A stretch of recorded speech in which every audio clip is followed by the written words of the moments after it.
Mety toetry ny andro eny an-dranomasina ny alarobia 2 Mey 5:20 amin'ny enora maraina hatramin'ny alakamisy 2 Mey 5:20 amin'ny enora maraina. Mila malina hatrany eny an-dranomasina na tsy misy azy ny filazana fampitandremana.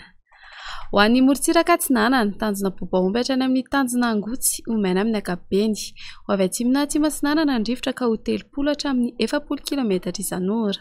Hahatratra 570 km isan'ora ny any amin'ny tapany avaratra, Anonjabe-Dranomasina, Avon'ny Onjy 1.5 hatramin'ny 2 metatra.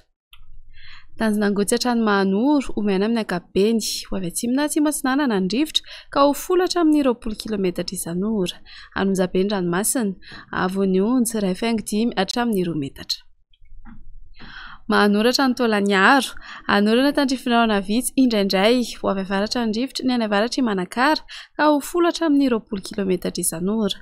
Ho avy Tsimbasinanana kosa ny any Ankafa ka ho 20 km isan'ora. Ho avy avaratra na avaratra Atsinanana ka ho 20 hatramin'ny 30 km isan'ora. Hahatratra 570 km isan'ora ny any amin'ny tapany atsimo, Anonjabe na Herin-Dranomasina, Avon'ny Onjy 2 hatramin'ny 2.5 metatra noho ny andrano avy atsimo Atsinanana.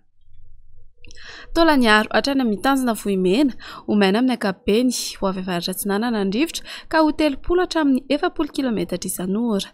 Hahatratra 570 km isan'ora rehefa manalavitra ny morontsiraka. Ho avy avaratra andrefana ny maraina ka ho 20 hatramin'ny 30 km isan'ora, Anonjabe na Herin-Dranomasina, Avon'ny Onjy 2 hatramin'ny 2.5 metatra. Hahatratra 3 metatra manomboka ny alina noho ny alindrano avy atsimo. Ho an'ny morontsiraka andrefana, tanjona Vohimena hatrany amin'ny tanjona Ankabo, omaina amin'ny ankapobeny. Ho avy avaratra na avaratra andrefana ny rivotra ka ho 20 hatramin'ny 30 km isan'ora, Anonjabe na Herin-Dranomasina, Avon'ny Onjy 1.5 hatramin'ny 2 metatra. Hahatratra 2.5 metatra indraindray ny any amin'ny tapany atsimo, isy alindrano avy atsimo Atsinanana. Tanjona Kabo hatrany amin'ny tanjona Vilanandro, omaina amin'ny ankapobeny. Ho avy andrefana ny rivotra ka ho 10 hatramin'ny 20 km isan'ora. Ihodina miandalana, ho avy atsimo Atsinanana izany ny alina, adiany mpanonjana Anonjabe-Dranomasina, Avon'ny Onjy 8.5 hatramin'ny 2 metatra. Tanjona Vilanandro hatrany Analalava, andrahoana vitsy, iovaova ny fisiotany rivotra ka ho 10 hatramin'ny 20 km isan'ora.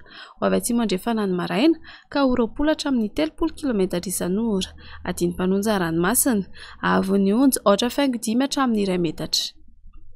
Analalava hatrany amin'ny tanjona Bobaomby, andrahoana mitsitokotoko, iovaova ny fisiotany rivotra ka ho 10 km isan'ora.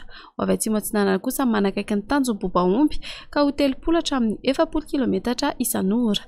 Ho tonona adiany mpanonjana Ranomasina, Avon'ny Onjy 8.5 hatramin'ny 8.5 metatra.